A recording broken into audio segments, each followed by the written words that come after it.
And the judge, I'll never forget, walking into the courtroom that day, and the judge says, United States of America versus Mike Rouse.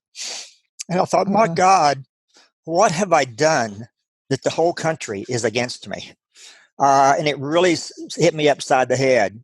But I pled guilty because it was the truth. I did have a cocaine problem. And so I pled guilty and was given a 5-year prison sentence and was sent to Reno, Oklahoma, federal prison, where I ended up serving for 14 months. And it was during that time that, within 24 hours, I realized this is not how I want to live my life. This is not where I want to be. I don't want to be a repeat criminal. I don't want to be looking through bars the rest of my life. So I've got to do something during this time to change my life and get back on track.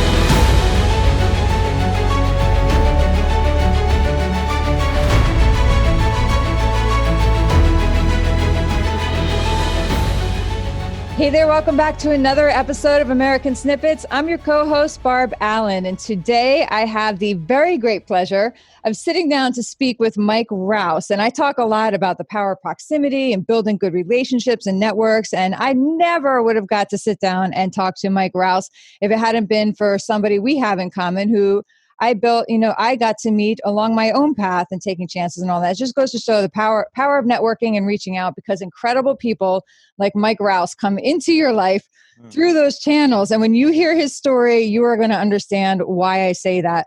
Mike is an endurance athlete who runs everything. He runs everything. He runs marathons, 50 miles, 100 miles, Ironmans, double Ironmans, championships, and he wins many of the races he runs in, many of the competitions he runs in. We're going to get into those numbers later because I don't even want to say it. It's just too crazy.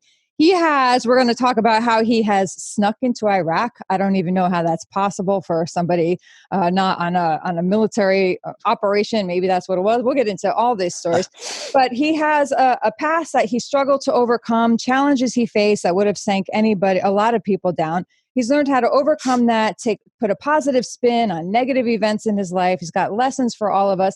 And now he works hard to give back to families, to all sorts of charities that he has a strong passion for supporting and believing. His story is one of courage, tenacity, grit, humility, faith, all of those things rolled into one, and shows the true spirit beating under the hearts of people all across this country that you would never imagine. Mike, we are so happy to have the opportunity to sit down and speak with you today. Thanks for joining us. It's my pleasure and honor. Yeah, so let's get into it. Let's start first with where you are now. Some of your, but we would be here for a week if we went through all of your running and athletic accomplishments, right? But let's start about where you are now, the competitions you've been in, how much you run, and who you give back to. Then we'll go into your businesses, which you have as well, and then we'll travel backwards to fill in that story. Well, it's almost hard to talk about my running and how crazy I am without knowing how I got into running, because that's what created this monster. Right. But I'll wait. But I've been doing ultra events since 1988. I did my first marathon in 1987, my first 50 miler in 88. And my first 100-mile race in 1990. So I've been doing this for 30 plus years. And I've had a lot of accomplishments, very fortunate. I've run 261 marathons. And I'm waiting for number 262, because you take the decimal out, 262 times 26.2, kind of got a unique feel to it. Yes. And most of the things that I do, I kind of do that way. I'm kind of quirky. And so I'm waiting to figure out which one is going to be number 262, but that's a lot of marathons. I've done 34 50-kilometer races, 31-mile races. I've won a couple of them. I've done 78. You've won a couple of them. Yeah. You say that like so cavalierly. Well, And then I've done 78 50-mile races and 40 either 24-hour or 100-mile runs.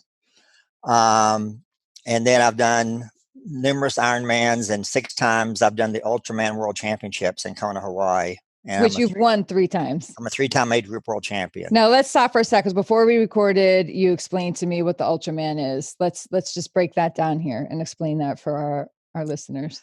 Yeah, well, an Ironman is a 2.4-mile swim, 112-mile bike, and a marathon. Ultraman is a 6.2-mile swim, so it's 2.5 times longer.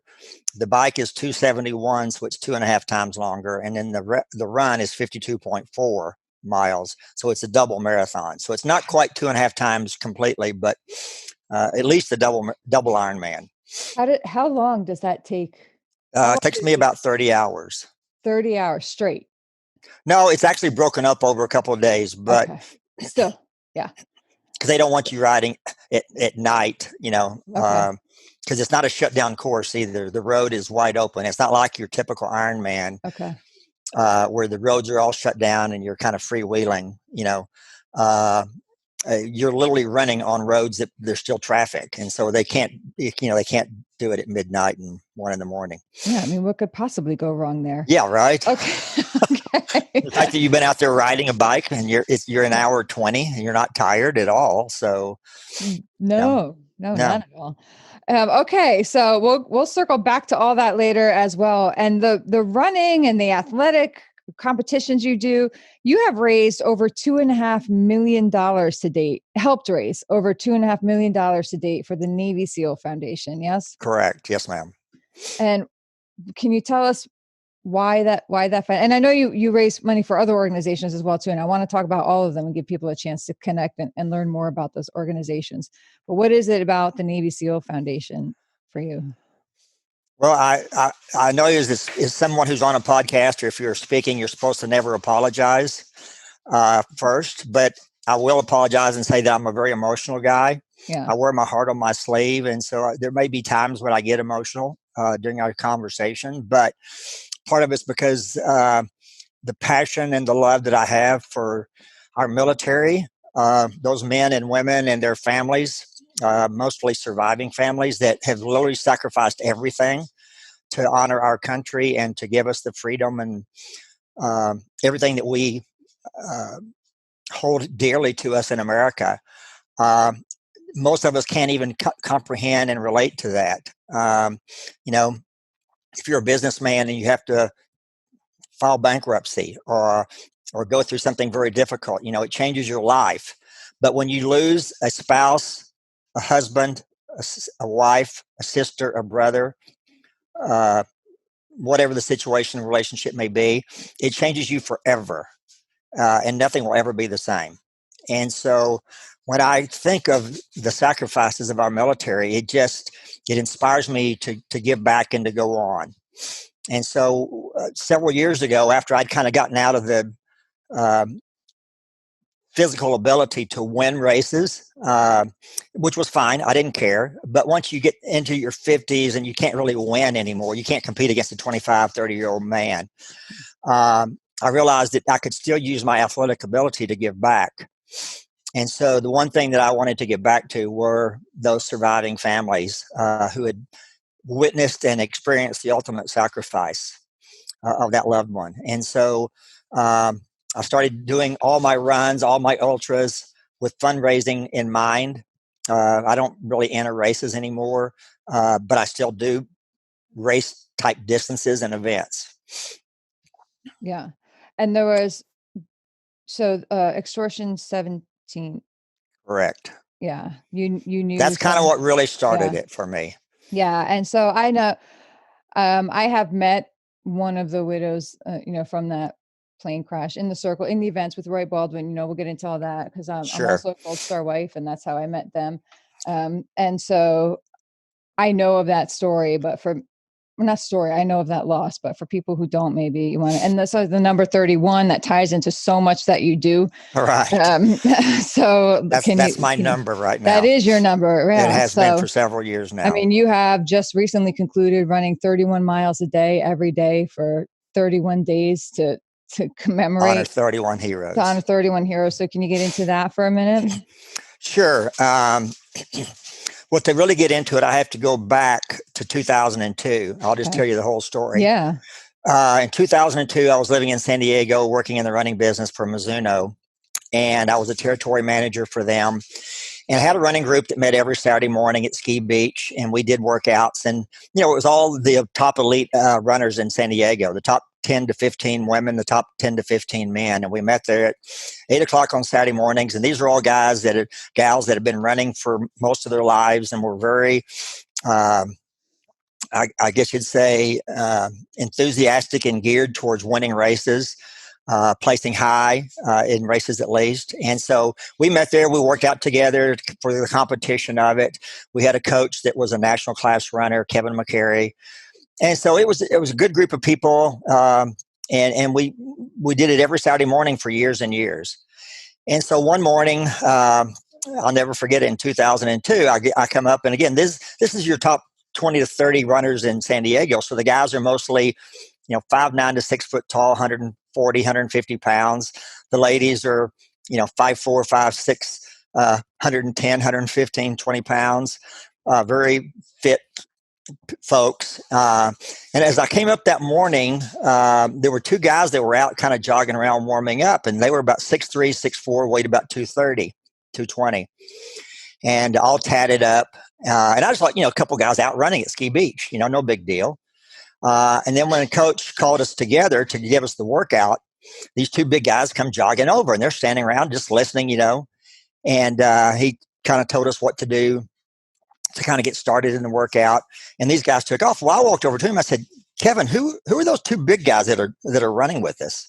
So they don't look like runners to me. And he's like, well, I don't really know them. They just came up and said they'd been told about this running group and wanted to train, and they're Navy SEALs. And I said, all right, that's fine. And I'm thinking, okay, they're probably fit and strong and tough as nails, but, this is a runner's group. This isn't, carrying a rifle or carrying a AK-47, hiding out and ambushing people. This is guys that are, just love to run. And so I didn't think they would really last. We'll make a long story short. After several weeks, they came back every Saturday, and they were running. I mean, they weren't just out there slogging around. They were running with some of the elite runners in San Diego, who weighed 50 to 100 pounds less, strong as they could be. And so they invited me to breakfast, again, after about 6 weeks. And one of them's name was JT, John Tummelson, but everybody called him JT. And so he came up, he's sitting there at breakfast, and all we're talking about is running and this and that. I never got into their SEAL business. It's not my situation. And so he says, hey, you seem like a pretty cool guy, and I really like hanging out with you. And, you've been very kind to us. You've never talked about, what we do or what we've seen or done. And he said, I need somebody like you out here. He said, I'm from a little town in Iowa, Rockford, Iowa, 800 people. My dad's a farmer and carpenter there. My mom's a stay-home mom. He said, I don't get to see them very often because it's hard to get to. I have to fly into another city, rent a car, drive 2 or 3 hours. And, being in the military, I just get a couple of days here and there to go. And so it's very hard to see my family. But I need somebody out here to kind of give me some advice occasionally. Would you be my West Coast dad? And I was obviously very honored. And I said, of course I would. I'd love to, do whatever I can. And he says, well, I want to call you Pops. He says, you're my West Coast daddy, Pops. And so that kind of stuck with me. And down through the years, the next several years, he introduced me to all of his Navy SEAL buddies. Every time we had a Memorial Day or Labor Day or 4th of July party, or, went and had a run on a Friday afternoon and went and got a beer afterwards, we would hang out. And he would always introduce me to his Navy SEAL buddies. And Marcus and Morgan Luttrell were two of them that he introduced me to back in 2003. He told me for a long time, he says, Pops, you need to meet my buddies, Marcus and Morgan. They're from Texas. They talk like you. They act like you. They got that same cocky accent. And he says, I really want you to meet them. And so he introduced them to me. We became close. And numerous others. I could go on and on about the different people that he's introduced me to. But it created a bond with me and these young men that, I'd never seen anything quite like. Because again, I had grown up in a well-to-do family, country club lifestyle, and I thought if I had a flat tire, I had a problem. And if I was in a business situation and I lost a few $1,000s, it was horrendous. Could I recover from it? And here these guys are talking about how they just lost their best friend in Iraq or Afghanistan or wherever the situation might have been. And, the loss of life was crazy. And then we had the situation with Marcus back with June 28, 2005 with Operation Red Wing, right, when JT called me and told me that we had lost Marcus, not knowing that he had, survived it. But that kind of just, really set me in motion to say, you know what? I thought I've had issues. These guys have gone through more than I will ever understand. And so that's when the mindset came to me that I really need to start to give back to these men and to their families. And so fast forward to August 6, 2011, on a Saturday morning, I got a phone call from one of my friends in San Diego. I was on a trip, and I found out that we had lost GT, that he was in a helicopter, Extortion 17, that was shot down in Afghanistan, and all 31 soldiers on board were taken, lost their lives. And it was crushing to me. He wasn't a son, but he treated me like a adopted stepdad and vice versa. And it was very, very difficult for me.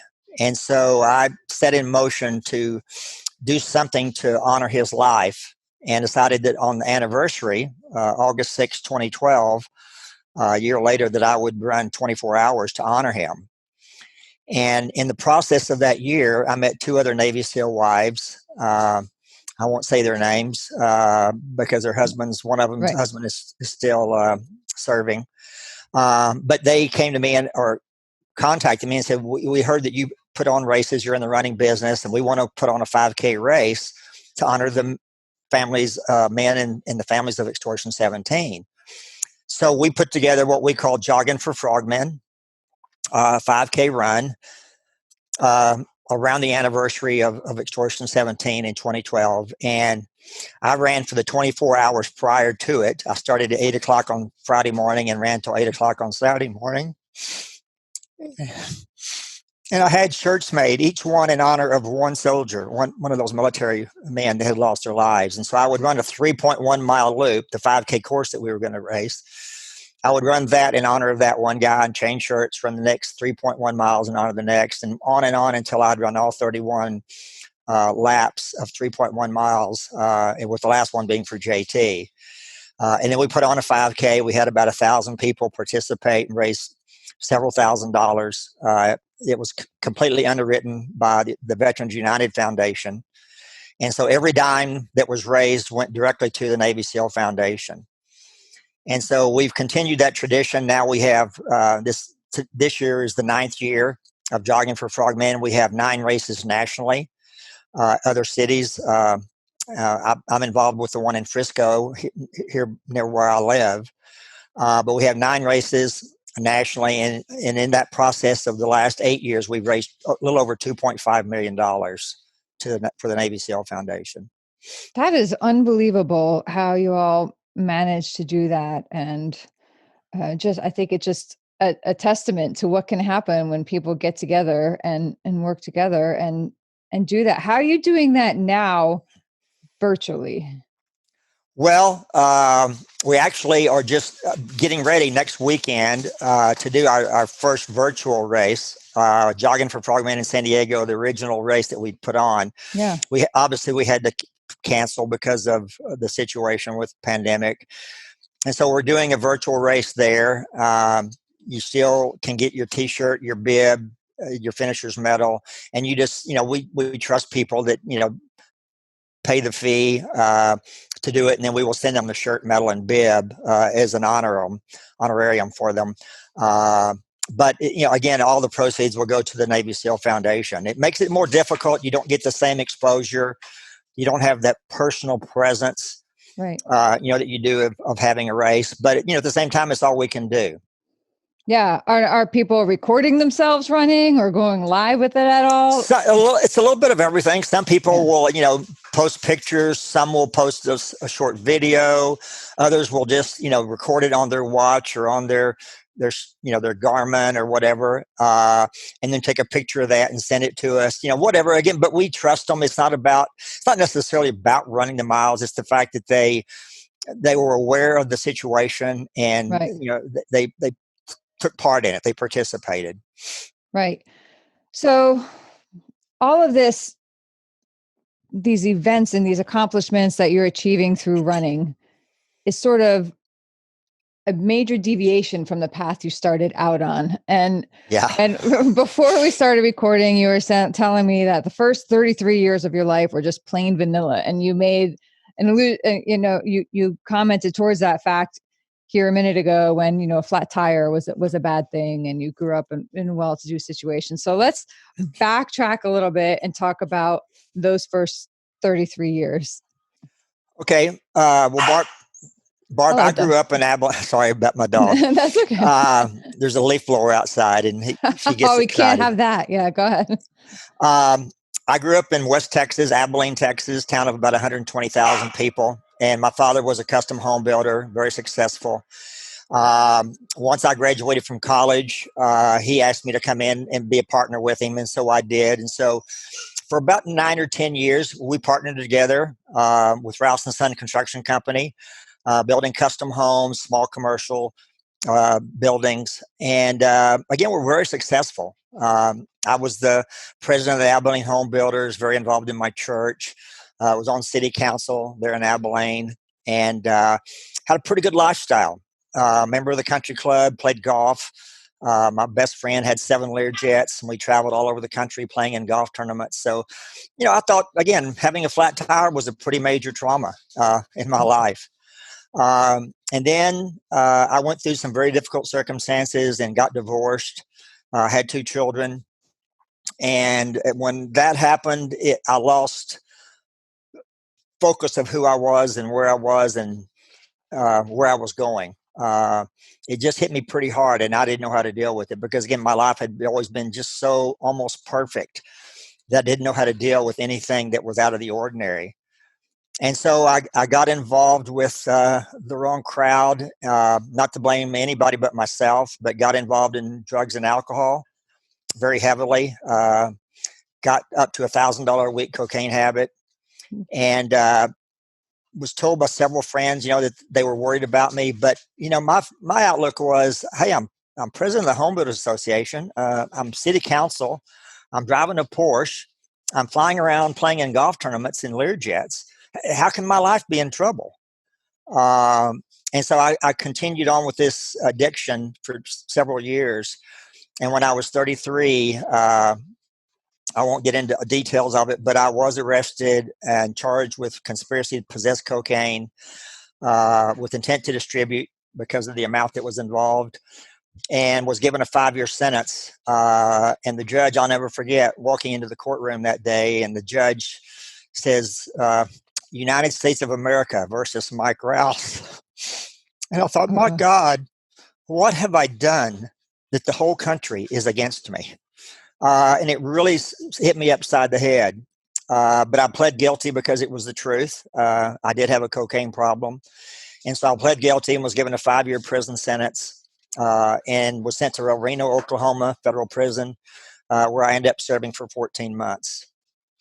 And it was during that time that, within 24 hours, I realized this is not how I want to live my life. This is not where I want to be. I don't want to be a repeat criminal. I don't want to be looking through bars the rest of my life. So I've got to do something during this time to change my life and get back on track. And so one day when I was out on the yard, I had my hour or so every day out on the yard, and I saw guys running around the exterior of the prison yard. There was no track. There was no course. It was just men who ran against the fence, and then up close to the building, the penitentiary building, and just kind of made this big circle. And so I stopped one of the guys and said, hey, what's the deal here? How far are you guys going? He says 2.5 laps is a mile. And so I thought, well, I've been an athlete. I played golf all my life. I've been involved in sports. I run 2 miles. That's not a big deal. And that'll kind of give me something to go on, get me some health back, and something to do when I'm just hanging out here. And so I got in. I started to do my laps around the track, and I couldn't finish one without walking. I was so out of shape. I weighed 120 pounds. I was 6 foot tall, 120. Cocaine had done that to me. Had just wrenched my body. And so I did. I ended up running and walking those 5 laps to get my 2 miles in, and I thought it was going to kill me. But I went to my cell, laid in my bunk that night, and looked up at the ceiling, and my legs started to hurt. But it was a good pain because it was something positive, something I had done that was good for me physically. And so during those next 14 months, I would spend all my time out on the yard running around that track, trying to build my endurance and get healthy. And when I walked out 14 months later, I was doing about 6 to 8 miles a day, and felt good about myself. It was something positive. And I vowed that, I was going to keep running and see what I could do to make my life better. And without getting into too much detail, I didn't think I could go back to Abilene and have a normal life because, again, everybody there knew me. Yeah. I felt like if I walked into a grocery store, people would be staring at me. Oh, there's the guy that just got out of prison. And so I packed my stuff, got a borrowed car from my sister and her husband, and moved to Dallas and stayed on a couch.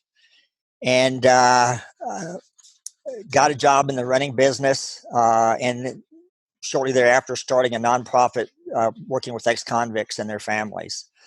That was in 1987. And so the reason why I love the run so much is that it literally saved my life physically and emotionally. And I feel like because of what it did for me that I owe running, if that's possible, to owe a sport something. But I really do feel that way. And so because of my passion for running, and then what it gives me is kind of a leeway into raising money and to getting other people involved, getting other people healthy. I've coached over 5,000 people to run a marathon, numerous other people to run ultras and triathlons, Ironmans. So it's given me an outlet to give back to people that way. And now, since the situation with Marcus and JT and other military friends that have lost their lives, it's given me an outlet to raise money to support those families.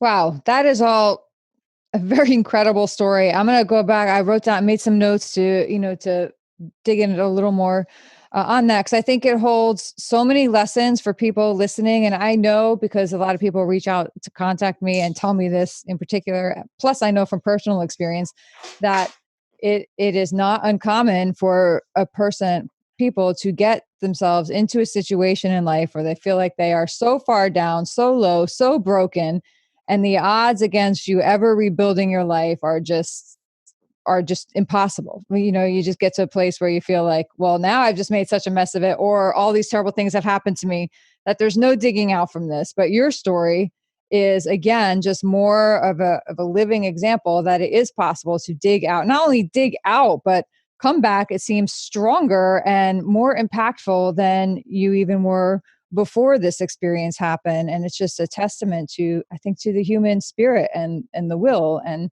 all the good things that can happen when you take that pain and you flip it and you turn it into a purpose. I think that's even bigger than you. So I want to ask, I'm sure there were some tough stumbling blocks along the way, but one question I have, how did when you came out of prison or when you were convicted, I'm just imagining, because I know what it's like when I went through my own trauma, when my husband was killed, when I had all these things going on, that just reshifted my circle naturally. People didn't know how to deal with me, how to connect with me, how to relate with me. Other people I met did know how to deal with me and connect with me. So everything shifts when something major shifts. So did that shift for you as well? Did your circle of friends and family experience any shifting? Did you have some people that just excuse themselves from your life and other people come in? Well, Barbie, again, as I said earlier, when I came home from prison, when I paroled out, of course, I went straight back to Abilene for a couple of weeks because that's what you parole to where you came from. I realized quickly, though, that wasn't going to work for me, that I did have to change friends, that I did have to change what I did and where I lived. You had to change the circle you were in because that's the one that led you into that. Exactly. Into that And, path. I recalled very quickly after I got home something that I had heard about 6 months into my incarceration. A guy came in who had spent, I don't remember now, 15 or 20 years in prison, and thought he was a lifelong criminal, but got out and it changed his life. And now he was brought in to kind of mentor, I guess you could say, those that were still incarcerated and kind of give us some advice and guidelines. And as he started talking, he said, as I begin this talk today, he says, I've got two things I want to share. One of them is good news. The other one's bad news. And he said, I'll share the good news first. The good news is that once you get out, and 99% of people that go to prison are going to parole out. And he said, because you're here in this meeting today, you're on a list to parole out at some point in your life. So you're going to go back out into society. And so I have one bit of good news that I want to share with you about that. He said, once you're out, all you have to do to get your life back on track is to change one thing. One thing. That's all you have to do is change one thing. And he said, the bad news is that one thing that you have to change is everything. He said, you can't just change friends and then do everything else the same. You can't just change jobs and do everything else the same. You literally have to change everything. And he went through a litany of things that we had to change. And it literally hit me upside the head because I thought, man, I've lived all my life in Abilene. I've had the same friends for 30 something years. I've been in the same business since I graduated college. It's all I've ever done. I mean, how do you do that? And I got home, and within just days, I realized, you know what? That guy was pretty darn smart because he had it figured out, and now I've got to figure it out. And so that's when I packed my stuff and left and started over. And you know what? I also took the attitude that I was in a place that I chose. Nobody put me there. I can't blame, anybody but myself. But for 33 years of my life, everything was about Mike Rouse. What car I could have, what house I could live in, how much money I could have in the bank, how many girlfriends I could have, whatever the thing was. It was all about me, me, me, me, me, me. And during those 14 months of self-reflection, I realized that had put me in a penitentiary. One of the sorriest places on earth is a penitentiary. And in order for me to do something better, I had to give back and not anything be about me anymore. It was about other people. And so that began that process. Yeah. What is that work that you did with the nonprofit? I'm sorry. No, good. You're still talking. No.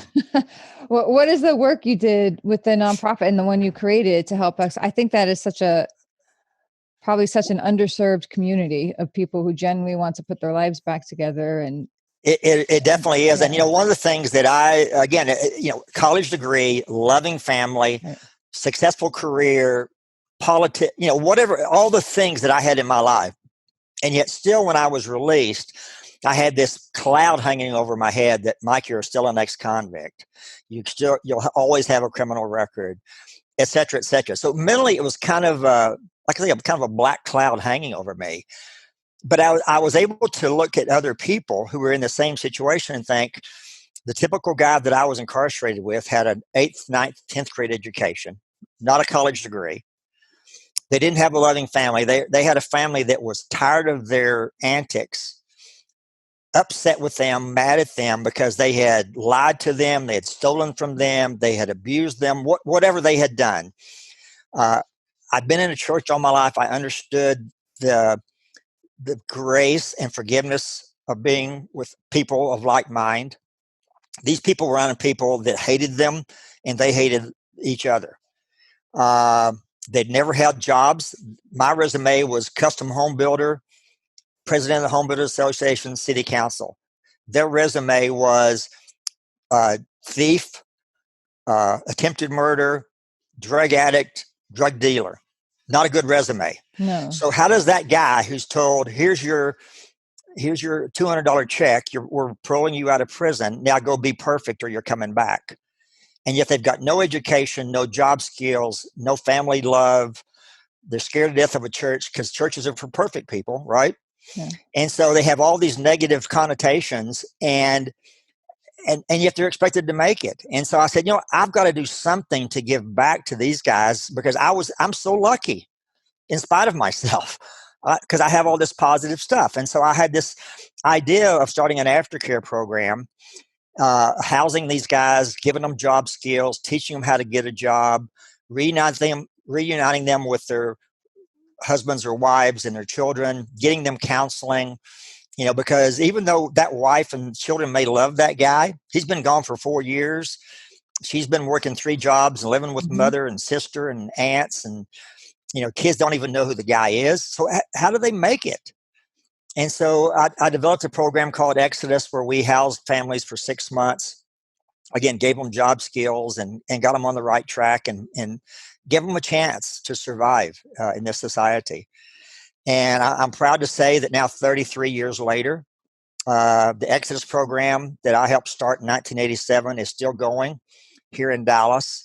I've been by there numerous times. I don't go by often, because when I walked away from it after 10 years, I said, you know what?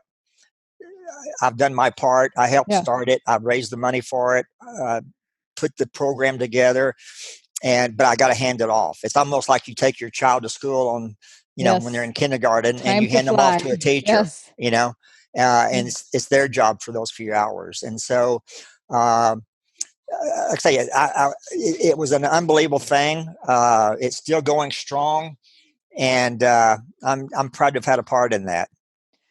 So, wow, that is just, what would you say to somebody right now then who comes to you and says, look, Mike, I know that you did all these great things with your life, and I know that you came out of this, but I can't run. I can't do this. I have all these reasons why I can't come back from the situation I'm in now. I don't even know where to start. Where would you tell somebody to start? What would you have any words of advice for somebody who says, I am in just this heap of despair and darkness and trouble and problems and challenges. I don't know how to begin. I don't know how to take that first step out.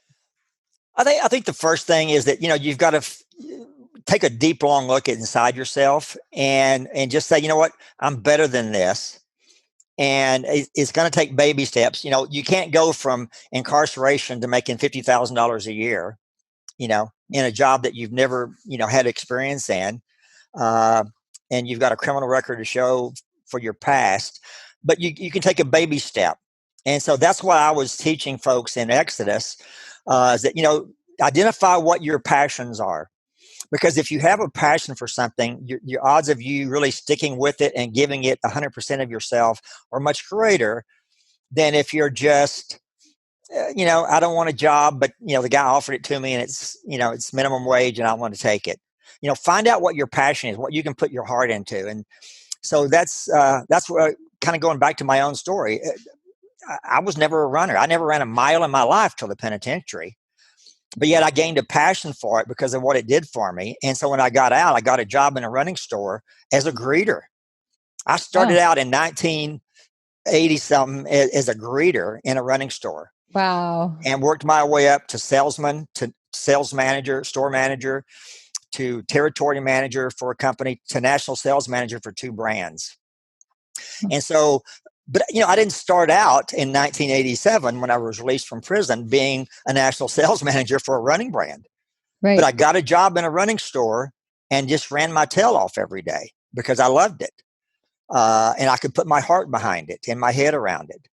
And so that's the same thing, whatever your passion is, if it's, and I'll never forget some of the stories I used to tell folks when I would interview them and, or try to talk with them about getting a job interview. And I would say, what is your passion? And a guy would say, oh, I want to be a doctor. Well, okay, let's say you just got out of prison. You've got a 10th grade education, not even a GED. Odds of you being a doctor are pretty slim. But maybe if you go back and get your GED and you get a job working in a hospital as a janitor or something, you're around medicine, right. You're around that mentality, that passion that you have in your life, and then see how it works your way up. If it's If it's car salesman, start off working in the parts department. You may not own a dealership, but, start off in the parts department or start off doing whatever, working for a car dealership, and just see where it takes you. And so to me, living life to the full is about living your passion. And whatever that may be, you have to identify it. We're all different. Our fingerprints are all different. And we all have a different mentality. We've all had different walks of life, but find your passion and go with it. Absolutely. So before we get into the last segment of this interview, I have to ask you about a follow-up on the conversation that we had quickly before we recorded. And that was about you sneaking into Iraq. All right. Well, like I said at the beginning, I've had a very interesting life. Yes. I could have never scripted what I've been through. I went from being very vanilla to, very black, dark penitentiary, very a deep hole, and got released back into the light and started Exodus. That was in 1987. Well, 1991, we all know what happened. We had the first Persian Gulf War. President Bush, Elder Bush, attacked Saddam Hussein after he had occupied Kuwait, and we went in and ran him out and decimated his army. And, Saddam Hussein, being a dictator, owning the country of Iraq and all the oil and everything in it, all the newspapers, TV, radio, realized that he needed to do something to, show his credibility with his people and his power. Even though his army was decimated, he still had enough that he could show some power, and he had the TV and the radio and the newspaper resources to show that. And that's all the people could see. They couldn't see outside radio. They couldn't see American CNN, which probably wasn't even in existence then. But so he went up into northern Iraq, and there's a group of people called the Kurds. I didn't know much about them. I'd heard about them, but I knew nothing about them. Well, the Kurds is the largest known people group in the world that don't have a country. They've never owned their own country. And they're ostracized. They live in northern Iraq, eastern Syria, southern Turkey, and western Iran. There's a little, like a pocket of those four countries, a lot of mountains, and the Kurds kind of moved themselves into those mountains and stayed away from the Turks and the Syrians and the Iranians and the Iraqis for safety's sake. And they have their little villages. They speak their little language. They were never allowed to go to school in any of those countries. You can't speak the Kurdish language, especially in Turkey, Iran, and Iraq, without going to prison. And so they just kind of live their little shepherd lifestyle up in the mountains, herding sheep and goats and growing apples. And so I'll never forget in 1991, after we had annihilated Saddam, and he went up into those mountains and ran the Kurds even higher up into the mountains and decimated so many of them. It was all over CNN how he was, annihilating these people. So fast forward 6 months, I'm in a 2-day seminar in Waco, Texas. It was an event to teach nonprofits, my Exodus program, how to raise money, how to go out into the foundations and different clubs and organizations and raise money. So I'm going to all these different seminars, and so the second day, the last speaker, I'm kind of tired. I've been sitting in seminars 8 hours a day for 2 straight days. I'm ready to come back to Dallas, get back to work. And I hear this guy introduced as Mafa Barzani, which meant nothing to me. And he walks up to the microphone and he starts speaking in this very heavy dialect. It was very Middle Eastern dialect. And he said, "My name is Mafa Barzani. I'm an Iraqi Kurd, now living in Dallas, Texas." And I thought, oh my gosh, this is a guy whose people have been annihilated by Saddam Hussein in Iraq. And here he is in Texas talking. And so it really kind of sparked my interest. And as he began to share the plight of his people who were being crucified and murdered for absolutely no reason other than the fact that it showed that Saddam Hussein had power. They hadn't done anything wrong. And yet they were being decimated by him. And so he talked about how 2,000 of these Iraqi Kurds had been taken out of a prison camp. They're in northern Iraq, and had been brought to Dallas, Texas. And he was now working with them, trying to assimilate them into society. But it was very difficult because, again, these men and women were sheep herders, 10, 12, 14 kids, big families. Both sets of parents were there. So you got two sets of grandparents, a couple, and 12 or 14 kids. And they've been brought to an apartment complex, 2,000 of them, 53 families, to an apartment complex in Dallas that had been foreclosed on. The government owned it. And so they'd moved these families into these 3-bedroom apartments in this complex and had given them free rent and food stamps and said, good luck. Almost like that guy coming out of prison who said, here's your $200 check. Here's your walk-in papers. Here's your parole papers. Good luck out there in the free world. And so these people were kind of in the same situation. We're giving you a place to live. We're giving you food stamps to feed your family. Good luck in America. And he said, but these folks have never been allowed to go to school by Saddam.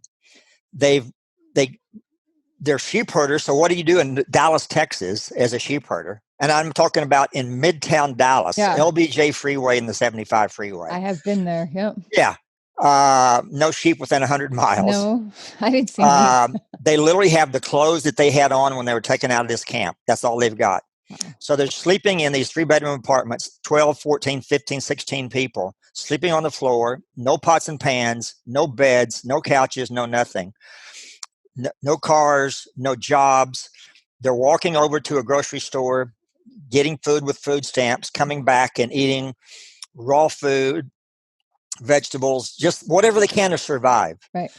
So Maffa's telling this story, and I'm like, oh my gosh, these guys are like prisoners coming out of prison. And so I went up to him afterwards, and I handed him my card, and I said, I don't know what I can do, but you've really tugged at my heartstrings, and I want to do something to help. And I've got a nonprofit where I help people. If I can help in any way, let me know. Fast forward 24 hours, I get a phone call from Maffa Barzani. And he says, Mike Rouse, this is Maffa. And he goes into, more about the story. And he says, can you help me? You said you have a nonprofit and you help people with housing and jobs. Can you help my Kurdish friends? And I said, well, I don't know how I can help. I can maybe give you a couple of couches and 3 or 4 beds, but 2,000 people and 53 apartments, I don't have that kind of resources. And he says, well, if you can, anything would help. That was on a Thursday.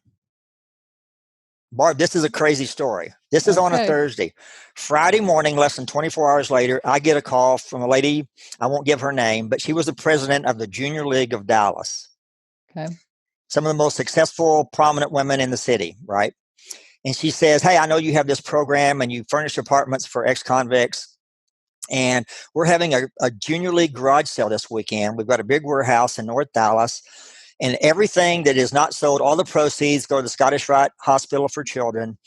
Everything that is not sold, we have to have out of there by Monday afternoon at 5 o'clock. The guy that's loaning us the warehouse needs it for his business, but he's giving us like a 3 or 4 day window. So he said, I was going to give you everything that's left over if you'll want it for your nonprofit. And I said, I'll take it. Wow. And I called Maffa and I said, you're not going to believe it, but I said, be at this address Monday morning at 7 o'clock. Have 3 or 4 of the strongest, 8 or 10 of the strongest guys, however many you can get. And I'll have some trucks there. And we're going to load up some furniture and some clothes. I have no idea how much or what. Make a long story short, at 6 o'clock Monday afternoon, Barb, we had furnished 53 apartments. Oh, my goodness. With beds, couches, pots and pans, dishes, and enough clothes for everybody to have 10, 12, 15 out. It was the most amazing thing you've ever seen in your life. Wow. So 53 families went from living on the floor with nothing and in the same clothes for 30 days, 45 days to having a normal home. Wow. And so it started a chain of events. It would take me too long to explain everything, but I started another nonprofit, another 501c3 called the Kurdish Relief Association. We did some of the same things with the Kurds that we did with the ex-convicts. We had teachers from the Richardson School District come in with ESL classes after school, teaching these kids how to speak English. They'd never held pencils. They didn't know how to hold a pencil. We taught the husbands job skills other than sheep herders. We got them a driver's license, everything you can do. A lot of them became cab drivers, driving trucks for whatever purpose. And we kind of turned the whole community around and got them on their feet here in America. And then about 6 months after all that kind of got going good, they came to me, they called me and said, "Can you come to our community center? We want to talk to you." So I did. They asked me to go to Iraq and start a school for their families who were left back in Iraq, who still were under the guise of Saddam Hussein, didn't understand democracy or freedom. All they'd ever known was a dictator. Yeah. Again, they'd never been allowed to go to school. And so we set up a school in Dahuk, Iraq, a city of 1 million people that had no electricity, no utilities, no phone service, no mail service, nothing. It was just a city of 1 million people that was dead because Saddam had decimated it when he had come through there back in 1991. And so we started a school there in northern Iraq, and I went to the DISD, Dallas Independent School District. I got textbooks of history, American history, world history, English, math, old school books that to the U.S. were no longer good, but for a group of people that had never been to school, they were pretty important.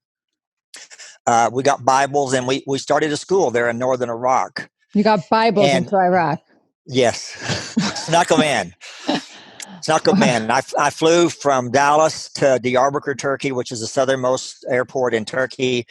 I got a cab driver for $100 to drive me to the Iraqi border, and one of the Kurdish men who was going with me from Dallas as my interpreter got us across the border and into Dahuk. And so we started this school, and over the next year, we were able to get computers donated from Dell Computer. We boxed those up, we took them, and that's when I got caught at the border by the Turkish army. They saw us taking computers in, had heard about our work with the Kurds, who they don't like. They hate the Kurds, and they're scared of them. And so they put me into a Turkish prison camp for 10 days. The U.S. Embassy finally got me out. They weren't happy with me because it was not Red Cross or some civil service. You were not an official humanitarian. I was not an official humanitarian. I was just a guy trying to do the right thing for so you get out of an American prison, you do good work, and you wind up in a Turkish in a Turkish prison camp. Yeah. Oh my gosh.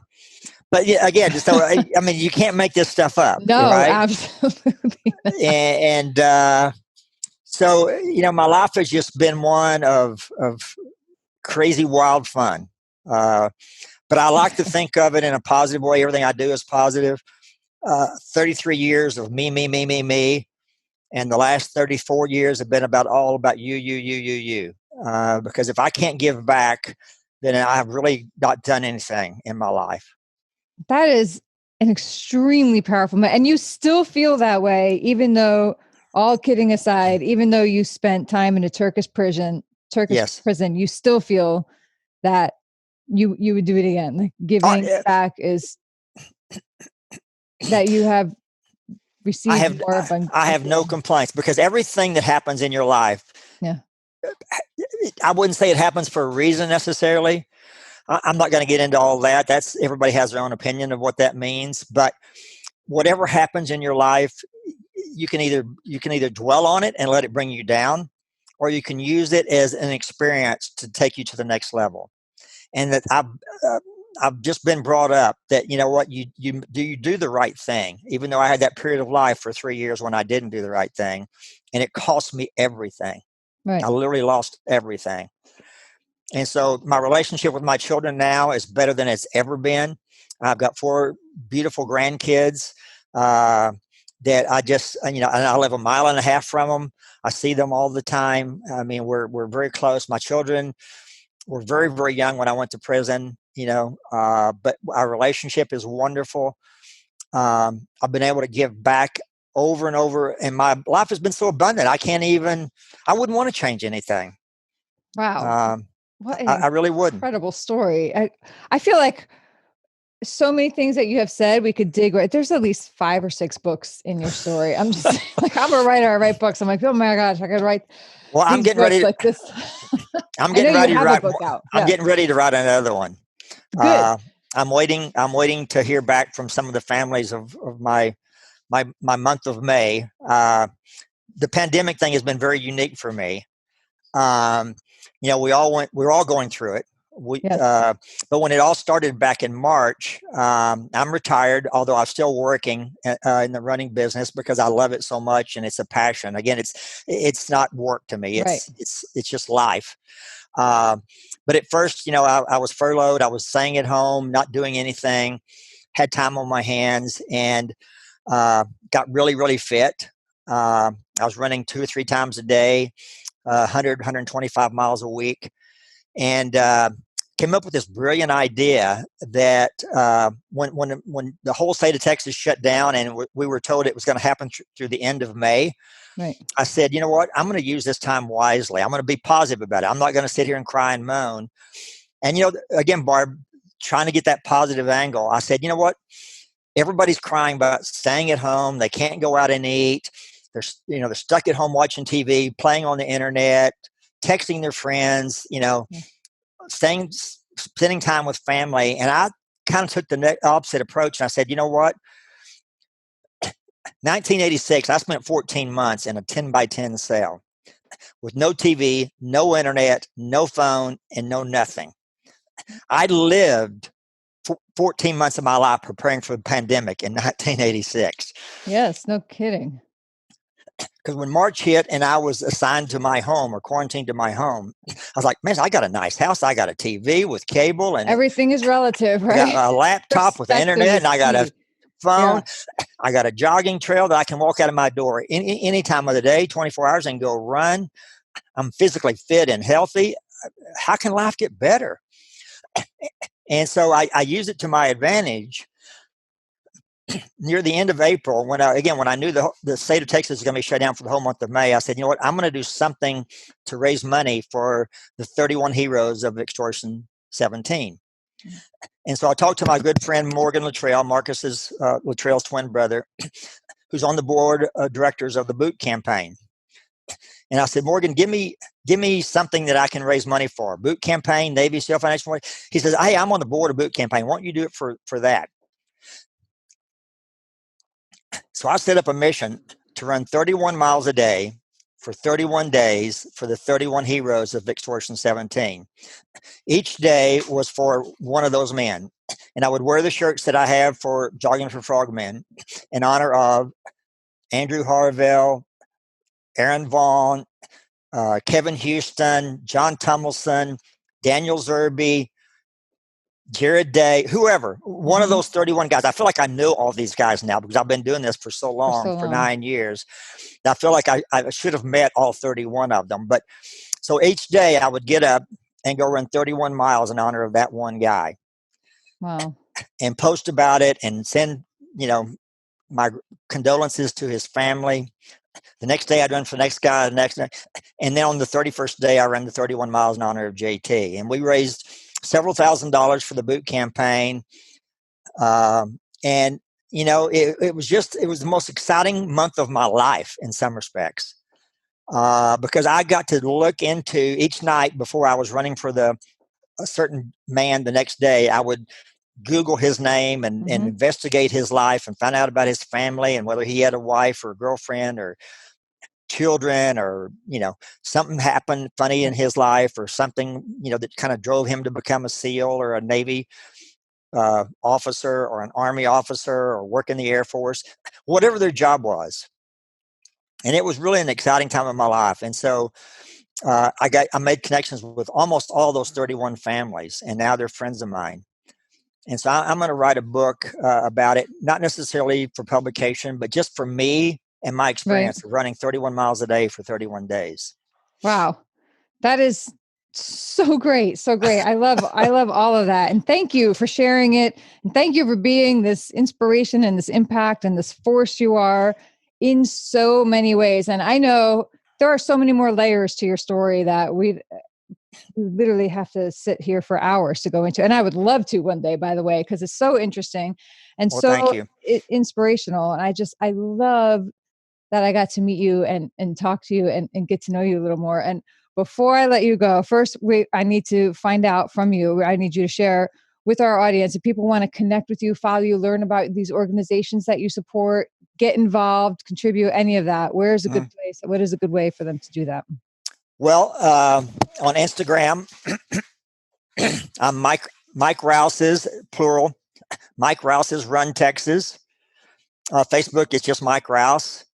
On Twitter, I'm Running Rousey, Rousey. I don't really have a web page or anything like that. But lastly, I would say if you follow Jogging for Frogmen, and it's JOGGIN, no final G. Yeah. So www.jogginforfrogmen.com. That tells about the races that we do nationwide. If there's a race in your area that you want to participate in or do virtually, again, we certainly appreciate it. I'm also on the board of Got Your Back Network, which is started and founded by one of my dearest friends, Andy Baldwin, and his dad, Roy Baldwin. I do my birthday run every year. I run my age. I started that right after I got out of prison. When I was 34, I run whatever the year is, or the age is, I run that in miles. And so Andy started doing that when he was 35 as a and I thought fundraiser. he was crazy, by the way. Yeah, I'll get to do 68 miles in 2 months. So it probably seemed like a really good idea one time. Yeah, looking forward to it. Actually, next Friday I'm going to run 24 hours again, and on the anniversary for Jogging for Frogmen. Wow. But Got Your Back Network is another organization I'm involved in, and I just encourage people to give back. If I can leave you with one thing, it's kind of one of my favorite sayings, is that never be afraid of failure, because the only way you can fail, or not, the only way you cannot fail, is if you don't try.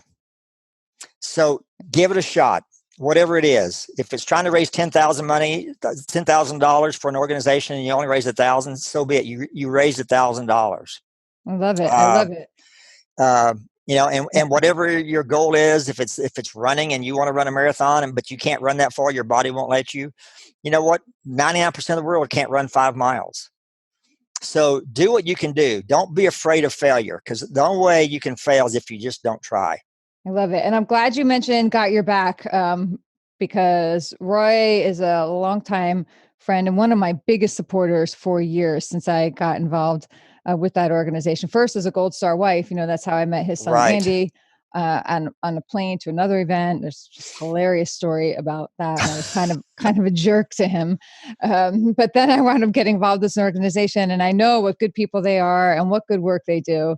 And I love that you're a part of it. And that's gotyourbacknetwork.org, I believe. Yeah, I was going to say .org. Yeah. Yeah, gotyourbacknetwork.org. And people want to find out about that. They do support the families of fallen soldiers, and they have come through and support us. They offer scholarships to the children who are going to college, and they really just do great work. And it's so cool for me personally to have met them first as a widow, and then to become an honorary board member there and get to work with them as well too. I love all of that. So thank you for bringing them up. And sure. Yeah, when I was living in San Diego, we had a fundraiser every year called Martinis and Makeovers. Yes, that's what we did. I used to be so mad that they did it in San Diego instead of here. I'm in New York, man. Like, come. I hear you. And then they went to DC. Yeah. Yep.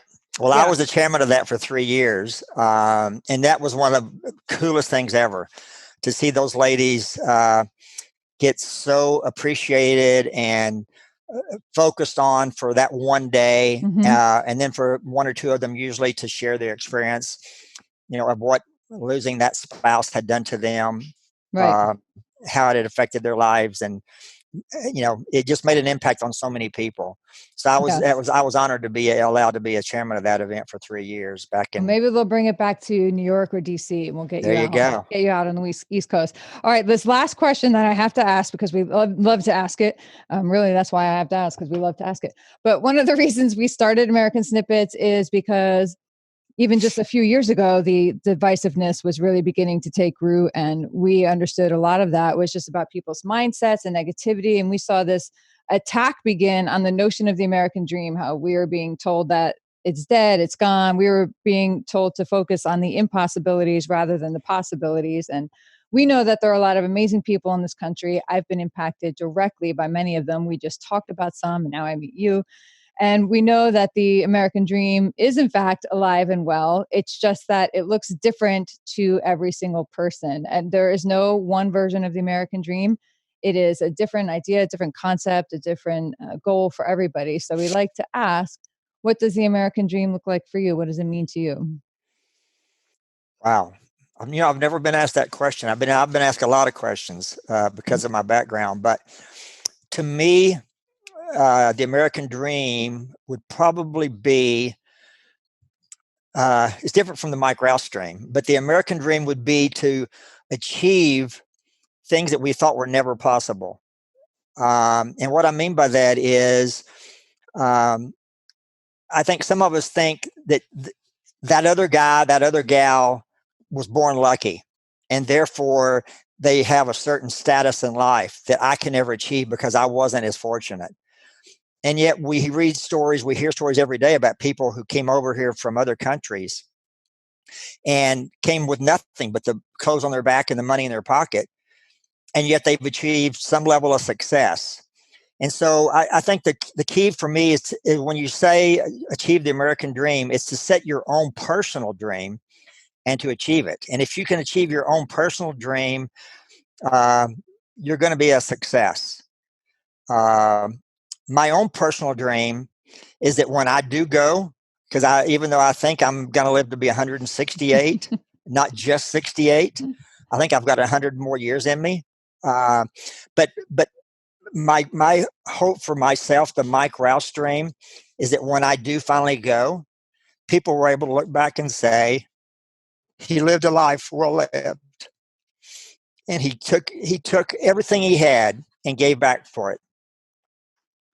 I'm going to go out there and say that I think you've achieved that already, but you keep on achieving that for another 100 years, please, because we need more of you and we need you around for a long, long time. Well, thank you. And I am really honored to have been able to sit down and get to know your story, which is even more incredible when I dig into it than I had even recognized before. So really, thank you so much for just serving as an example to all of us and for doing the work you do and for taking the time to sit down and share that all with us today. Well, I'm honored and privileged that you even asked me. And now that I've been on and, the sincerity with which you have approached me and shared with me today has been very refreshing. And I'm honored and privileged to be on your show.